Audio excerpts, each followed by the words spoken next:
I'll just sit here so that I'm closer to everyone. Is that okay? So first, thank you, Sridhar. You've been amazing, and I really appreciate everyone who's come here on their Saturday evening. It's not the most exciting way to spend it, but I hope we'll have at least an enlightening time. I'm really thankful to Abe, who has been a constant supporter of JSS for a long time. There have been sent us much more than money, ideas, people, and just solidarity. And that makes a big difference when you're isolated at times. Thank you to Orange County Medical Association for giving us this space. And thank you to my parents, who've always been there and supported me. My brother lives in LA, so I'm just visiting family right now. I thought I would take the chance to meet people who might be interested in similar work. So I am also very thankful to Jensla Sayod, which has been, is now my home, my employer, my mentor, and my inspiration for the work I do and hope to do throughout my career. I was fortunate to meet one of the founders nearly 7 years ago and have stayed in touch since and spent varying amounts of time there. And this January, or early February, moved there permanently to join as one of their faculty. So JSS has been working in Central India from 1999, 20th year this year. Working. So I think it's switched off for you. Now it might be working. Great. And it was started by 9 people. 4 of them were physician couples. Many of them trained at the All India Institute of Medical Sciences, which is one of the premier training institutes in India. And then how did they end up in Bilaspur? They were doctors in the academic world. They were faculty. They were thinkers. And I think they realized that there were enough physicians in Delhi, and in such an unequal country, they wanted to do something different. So not content with just treating ill health, they wanted to ask the whys and hows of ill health, and therefore relocated themselves. Where does JSS work? So this is Chhattisgarh. In 2000 it became a separate state from Madhya Pradesh and Eastern Madhya Pradesh, and part of the reasoning was Eastern Madhya Pradesh was incredibly left behind in terms of development, access, populations. It's a majority tribal population, and Bilaspur is towards the north of the state.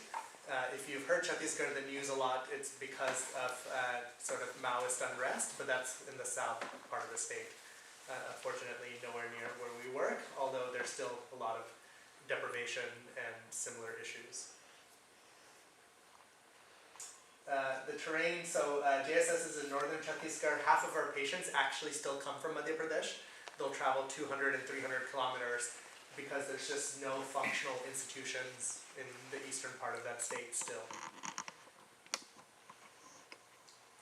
This is a Google map of the area. So this is, JSS is a 3-tier health system. There are village health workers in our intensive program area, which is in this forested area, or peri-forest area. This is Acharakhmarg Tiger Reserve. We actually treated a tiger attack who survived this year. Bear attacks, lots of different things. We have 3 health centers. We used to call them sub-centers.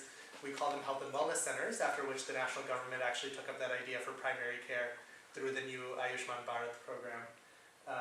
And there's 3 health and wellness centers. So these are run by a nurse and a paramedic. The paramedic has been trained by JSS, and they're supported by a weekly mobile clinic that takes a full team, including a pharmacist, a laboratory technician, and a physician for the more complicated cases, for ongoing training, and just interaction. And then there's the referral hospital, which is along the highway, just a little bit outside, half an hour outside of the town of Bilaspur, in a village called Gunyari. And it's now about 100-bedded secondary and even tertiary care hospital. Probably the only sort of its kind I think, in many rural places in India or across the world in terms of the care, and I'll go more into that. This is the terrain. So one of our sub-centers, during the monsoon, we actually have to stop at the river and then do the last few kilometers on foot because you can't pass. So even when a distance of 20, 30 kilometers may not sound like much, this is how you have to get to healthcare.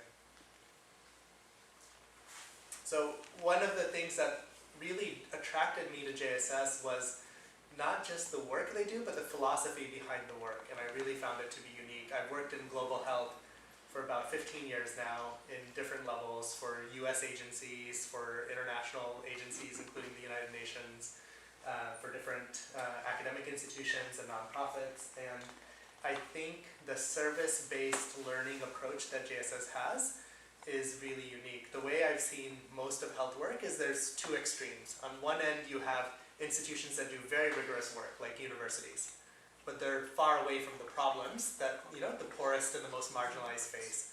And there's organizations that work with those poorest and most marginalized, but they don't always have the intellectual resources to translate those learnings into larger impact.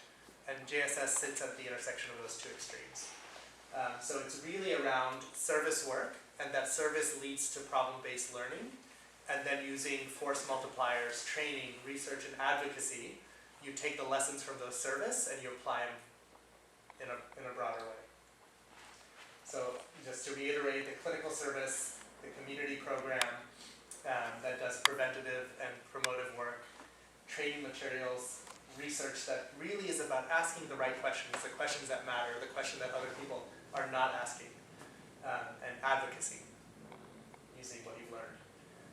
Again, it's a rural economy. More than 3,000 villages access the referral center.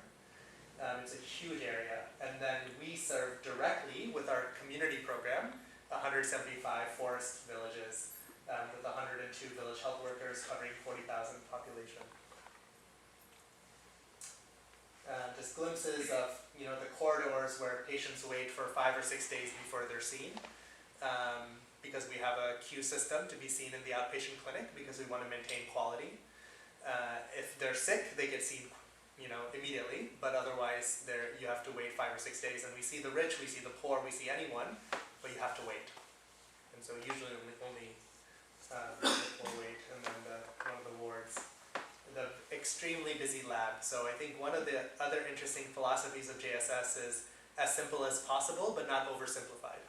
So a lot of the cases we see are complex, even more complex than what you would see in an urban area or in an area that has better access simply because of deprivation, and you actually need more resources to deal with it.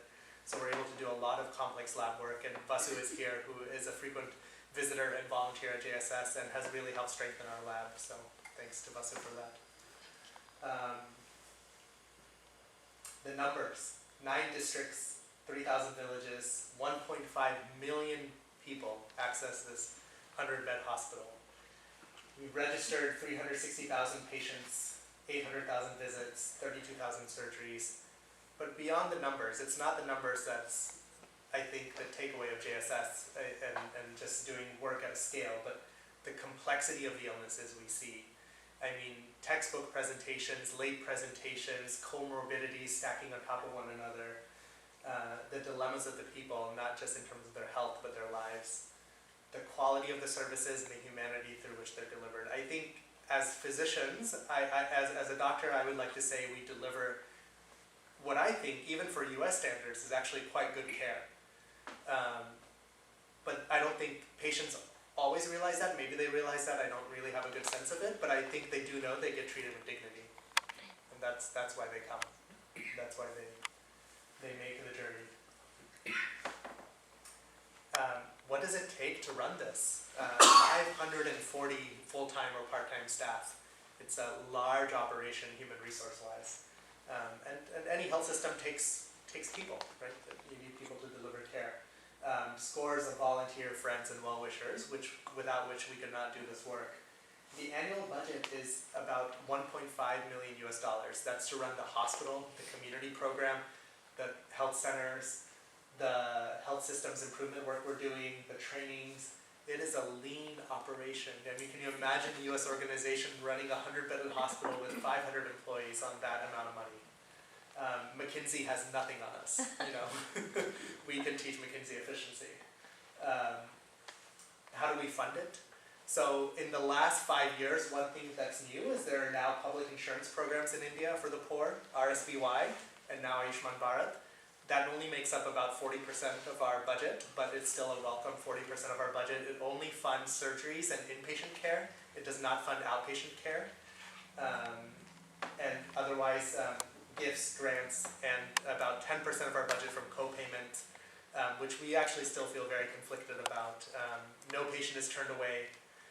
Any staff member, from the janitor to a nurse to a doctor, can write off a patient's payment if they think they're struggling to pay. And the payments are very nominal to begin with. They only include the cost of the generic drugs or the consumables, not any staff charges. Tata Trust has been a major funder of ours for 20 years and a huge institutional donor.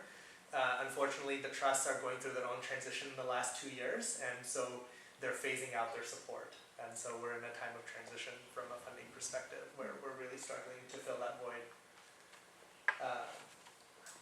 These are our patients. This is what one of our average TB patients looks like. And you know, TB we think of as a pulmonary disease, but we actually see a third of TB extrapulmonary in different parts of the body. I've seen TB of the brain, TB of the kidneys, TB of the skin, TB of the abdomen.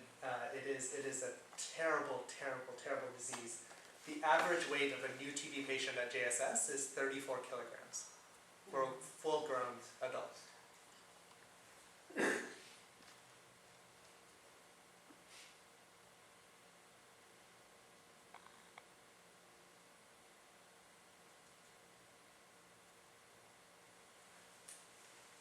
These are some patients waiting in line. For anyone who's medically trained in the area, this child with swelling of the hands, does anyone know what that is?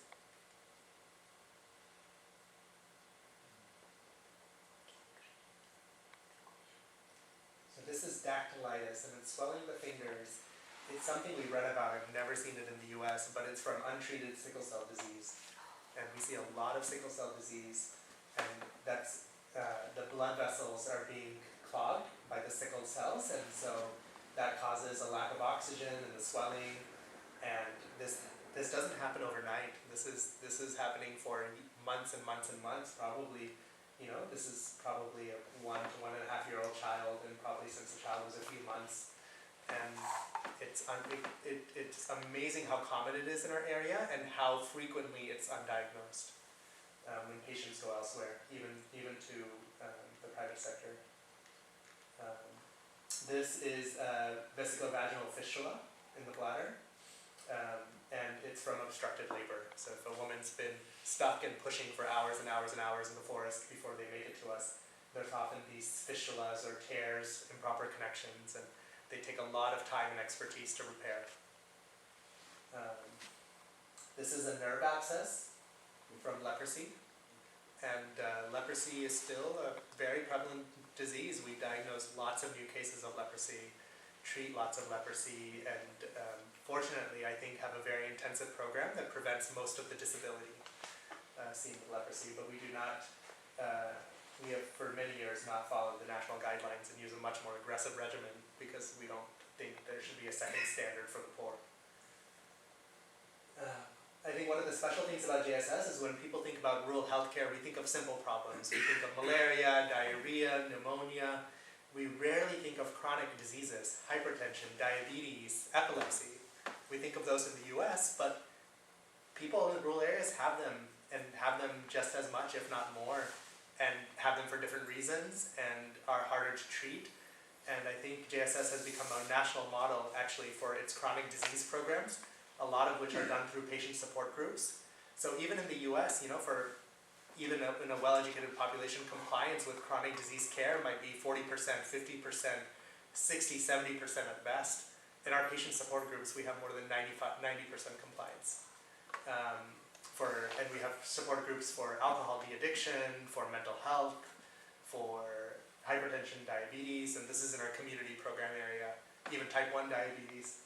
So this woman with undiagnosed epilepsy who was carrying her child had a seizure and dropped the child into a fire while she was cooking. And you know, this will be, we'll do contracture, I will also do burn contracture releases and skin grafting, and it's a multi-stage surgery that just takes a lot of effort, but the child will eventually be okay and be able to walk. Again, just, you know, typical low birth weights, children neglected at home, childhood pneumonia, TB, sepsis that come in very sick, and end up on a ventilator.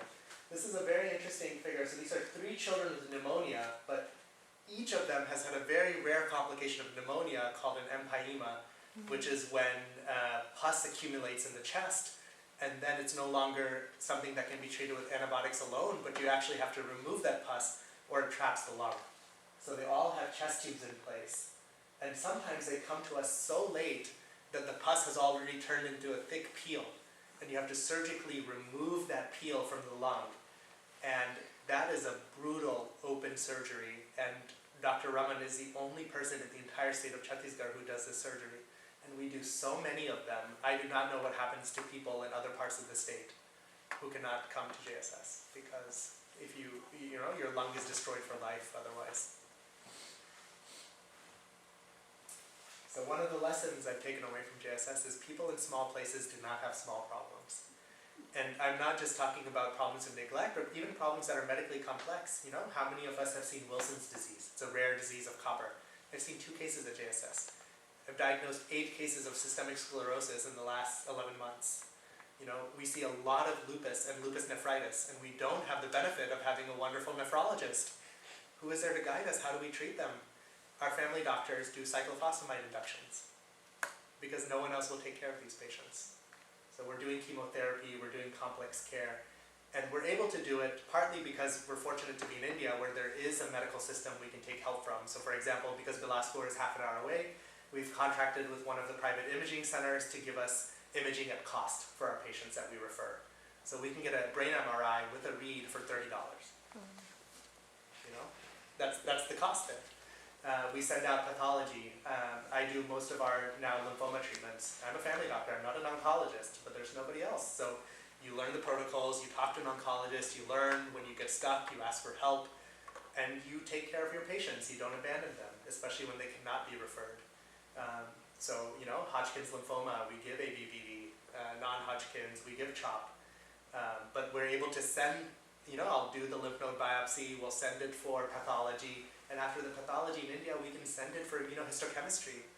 Where else in a rural setting can you do that kind of advanced work? And I say that not to say how great we are, but we take the steps necessary to care for our patients. And we see everything there, everything that needs complex services to really care for. So what else do we see? So the exotic, these are the things you think of when you think of rural health. So bites due to snakes, rabies, we've seen end-stage rabies, and we admit them for palliative care. They have hydrophobia and agoraphobia, so you know, they're scared of water, they're scared of air movement. Snake bites, and especially in the monsoon, so many crate and cobra bites. Not one who makes it to the hospital dies. If they come in time, we give them antivenom. If they come too late and they're already in respiratory paralysis, we have an ICU. We intubate them and we put them on a ventilator, and in 2 days they're fine. Occupational illnesses from farming, so a lot of necrotizing fasciitis from exposed wounds. A lot of infective keratitis from paddy husk, which is an allergen for skin. Bad cracks in the hand, and then that leads to bad hand infections. Silicosis from rock work, you know, you get these minerals in your lungs. Poverty leading to rheumatic heart disease. Lean diabetes, people with BMIs of 16, 17, 18, skinnier than me, being diabetic. And it's a very different disease, very different physiology. Oral medicines don't work well. We have to go to insulin very quickly. Insulin is very expensive, and people who don't have refrigerators, how do you have them keep it? Chronic lung failures, the largest cause of heart failure in the US would be ischemic heart disease, heart attacks. Among the poor population, maybe drug use, cocaine or methamphetamines. In our situation, the biggest cause of heart failure is old TB that scars the lung, that causes right heart failure, or rheumatic heart disease causing valvular heart failure. The tree falls, the drownings, the lightning strikes, the pesticide poisonings, most common way of suicide is to take pesticides. Foreign bodies, dietary deficiencies causing hypocalcemic tetany or hypokalemic paralysis, sickle cell, malaria, and the regular problems, the obstructed labors, the eclampsias, the acute chest and scrotums beside the acute abdomen, surgical disease, abscesses everywhere, pneumonias and malaria. depressions, uncared for psychosis, unnecessary injections and their complications from village quacks, untreated seizures, newborns who are born at home who did not have a good delivery. These are just new diagnoses in 1 year of a few diseases, not including we have a great, because we give good care and we give chronic care, we have a huge patient cohort that follows up over time. But these are just new diagnoses. In one area, 400 cancers, 90 cases of leprosy, new 68 rheumatic heart diseases, of which we get about 50 operated every year. We have a social worker in Delhi. We link them up with AIMS, they go for their heart surgery, they come back, and then we manage their medications, including their anticoagulation.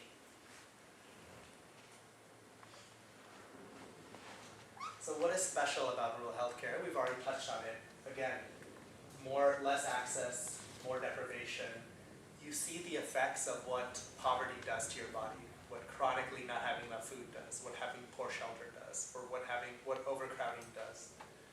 And less resources to deal with it. Less doctors, less nurses, less tests, less money. And what does this tell you about the country that JSS works and lives in?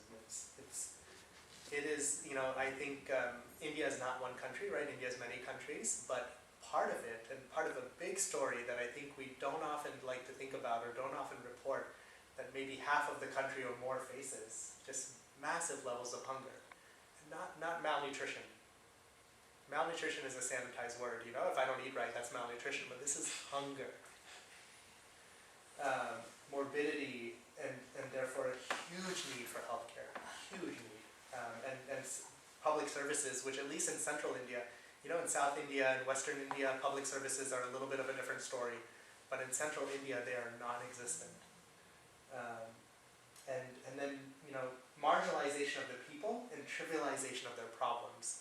Even within India, what we often hear is, in 10 years there won't be rural areas, so this won't matter.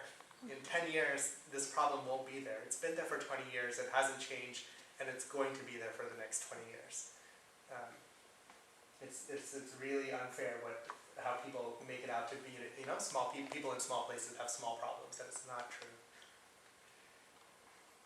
When we talk about primary health care, we're not talking only about primary level care. We're doing, it's also about, it's about comprehensive care. And that includes secondary and tertiary care. It's not second-rate medicine for the have-nots. We really try to do justice in terms of what is best for the patient. And again, it's not simple protocols and regimes. It's, again, more complex. Most of the protocols have not been developed with this population in mind. And we have to actually reach beyond the limits of medical knowledge and generate our own, because there aren't answers. People aren't, working on these questions or giving us answers to the questions we face. A little bit about the community health program. So I think a point of pride for JSS is we started our village health worker program, which was then taken up by Chhattisgarh, the state, to become the Mitanin program of having community health workers. And that became the national ASHA program. And that's really helped in certain areas of healthcare. We've embraced technology. We do telehealth, so we do a lot of specialty clinics by telemedicine. So we have a telemedicine rheumatology clinic, cardiology, psychiatry, infectious disease, where we get to present tough cases, get help, and also get ongoing education so that our skills improve. For our community health workers that are illiterate, and we don't find that literacy is a barrier in terms of the quality of services they provide. I would actually say sometimes the illiterate women are actually better health workers. But how do you integrate technology? So we have voice recording technology. So rather than than being able to read and enter, we can do voice-based data collection and transmission. We have worked with a U.S. company called ThoughtWorks to use open MRS and open platforms to have a functional open EMR. It was developed and named after JSS, and it's now used in 25 hospitals around the world. And they license it now to low-cost hospitals. But it's far more functional than what I use in the US.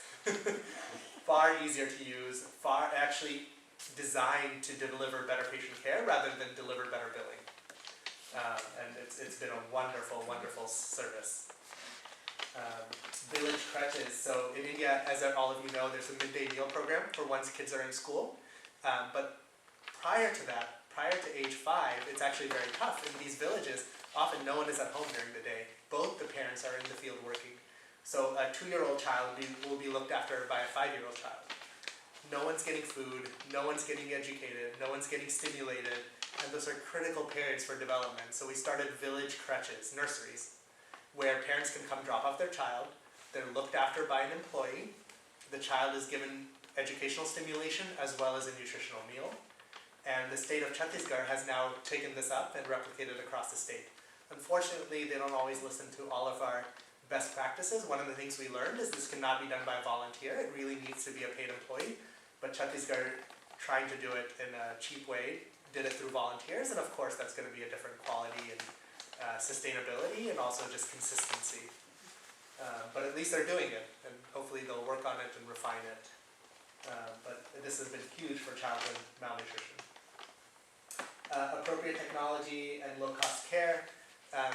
Deepak here is friends with Pramod Upadhyay, who's one of our original members, who's helped us with, and a wonderful scientist who's just come up with the most amazing invention. So for testing water purity, rather than incubators, we have these water testing bottles that you incubate against your own skin. They use hydrogen sulfide, and if it's contaminated water, they turn black.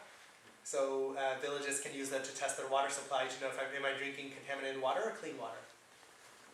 We've developed our own, the commercial electrophoresis systems, which are used to do a certain blood test, particularly for sickle cell disease, are too expensive. So we've developed our own low-cost system, and we've manufactured it, and now it's being used in district hospitals across Chhattisgarh and Madhya Pradesh for sickle cell disease confirmation.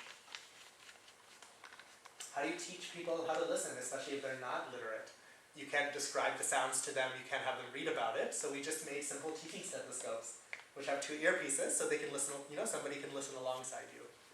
Sometimes it's very simple things, sometimes it's more complex things, but a need existed and they weren't available. This is a breath counter for community health workers to diagnose pneumonia. This is to measure length for malnutrition.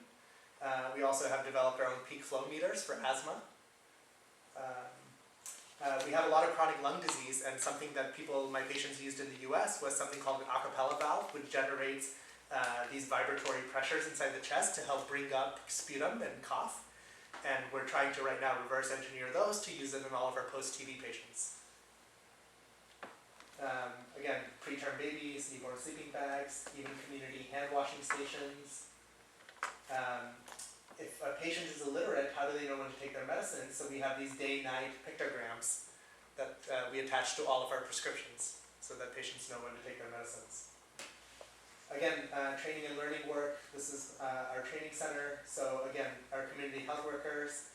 We've developed a cadre of senior health workers, realizing that there will never be enough doctors for rural areas. That's just a myth. And it's not necessarily second-rate medicine for people. It's really working together as a team.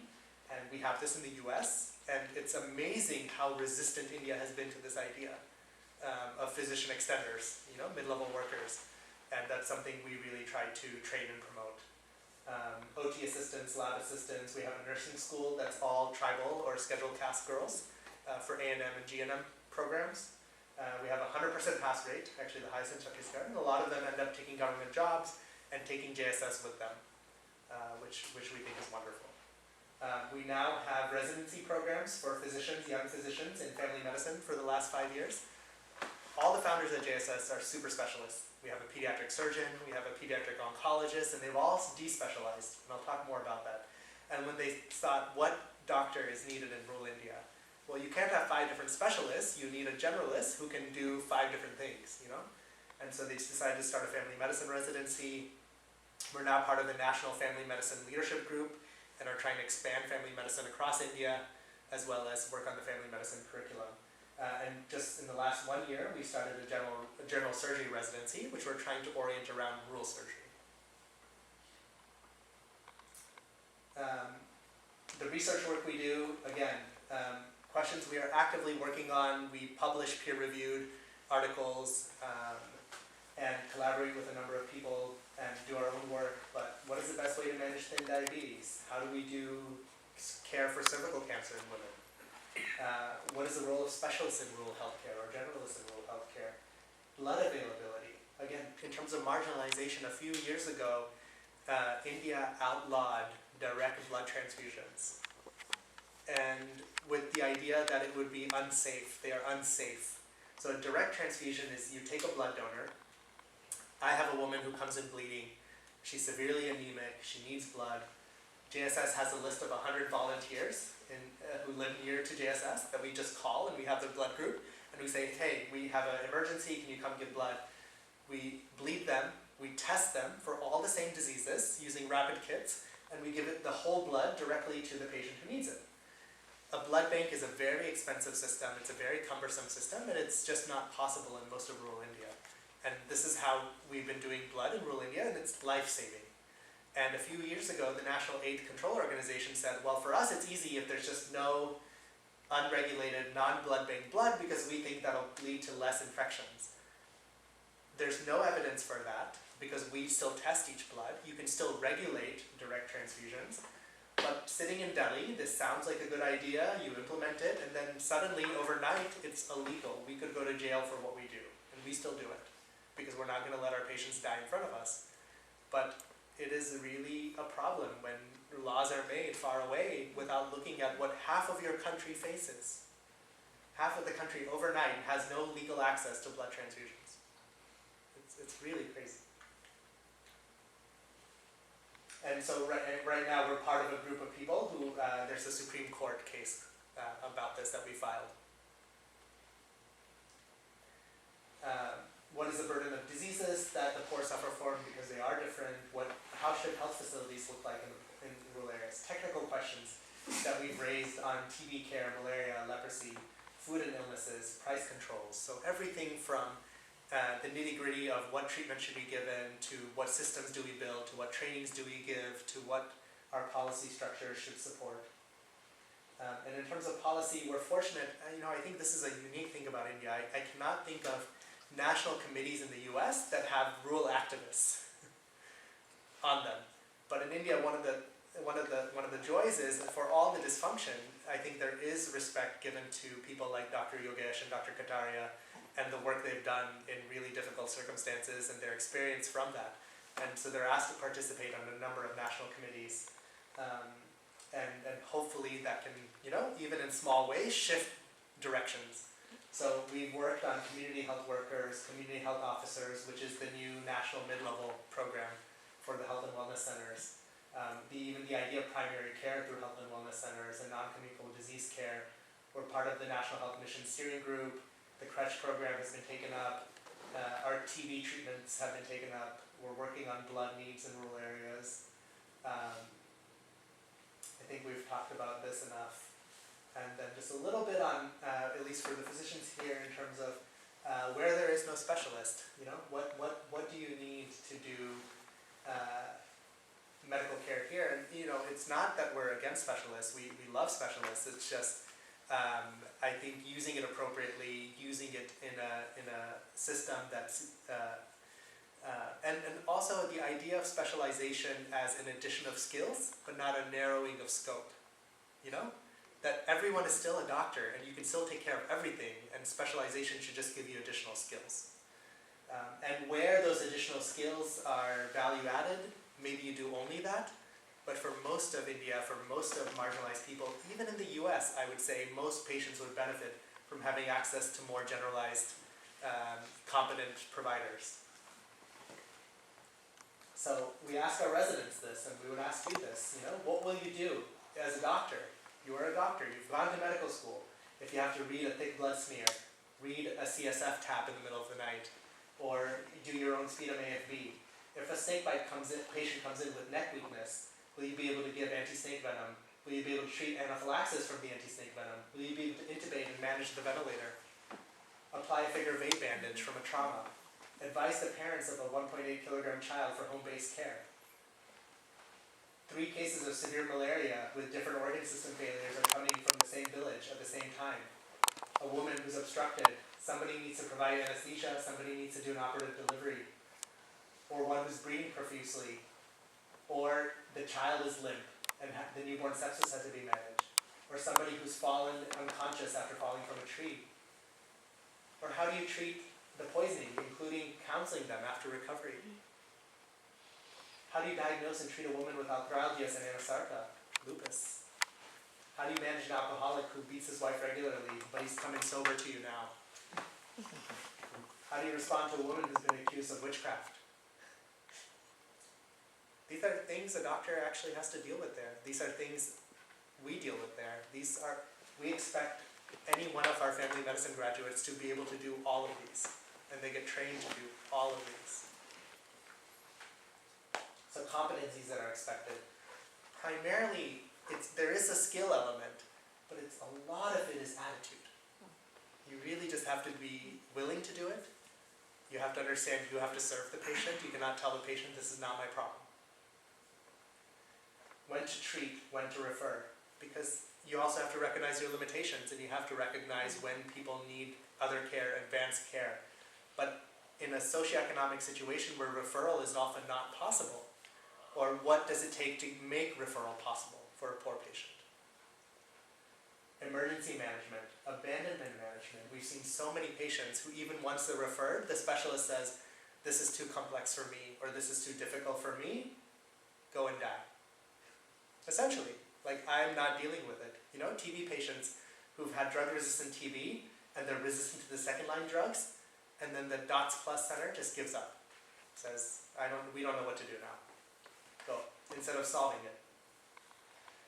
Chronic disease care, home-based care. And we believe this translates into a better diagnostician, skilled in emergency management, a skilled communicator, an on-the-job learner, and one who's able to understand the context in which the patient actually lives. So what do you need to know? You need to know medicine, you need to know dermatology, you need to know surgery, you need to know ophthalmology, pediatrics, even some dental surgery, OBGYN, psychiatry, public health, pathology, ENT, hematology, orthopedics, biochemistry, physiotherapy. Doesn't end there. Radiology, epidemiology, anesthesia, dietetics, rheumatology, nephrology, cardiology, endocrinology, and all in fair measure.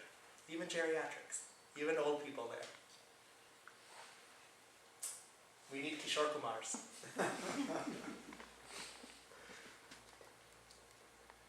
So I'll end with just this idea of all of us, regardless of what profession we're in. You know, we have choices before us in an unequal and unjust world. We all live in the same world. We know it's unequal, we know it's unjust. What do we do about it? And there's no one answer, there's no right answer. I don't have the answer to this. It's really an open question. And I think it varies at different times and points in your life or where you are. Do you work against that injustice? Do we remain passive at times? Do we contribute mentally? Do we contribute physically and put our bodies at risk? I don't know. But I do think we all have to figure out how we take our sides with the weak, the downtrodden, the forgotten when we're making these choices. Dr. Jain really likes Harry Potter. he made most of this presentation, and it's, you know, our choices show what we truly are far more than our abilities. And then, would somebody like to read this? I can pronounce it better than I can. I can read it, but Zindagi आंसुओं से नहा ही न हो. And for those who don't speak Hindi, we choose a path of struggle because life should not be bathed in tears. Thank you.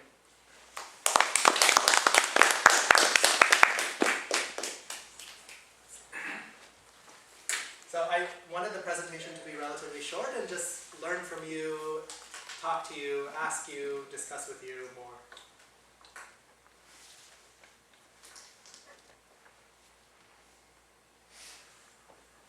There's just some photos just for people to see. I don't know. It's a small room. I don't think we even need this mic. Yeah. Actually, it's been off this whole time. I realize.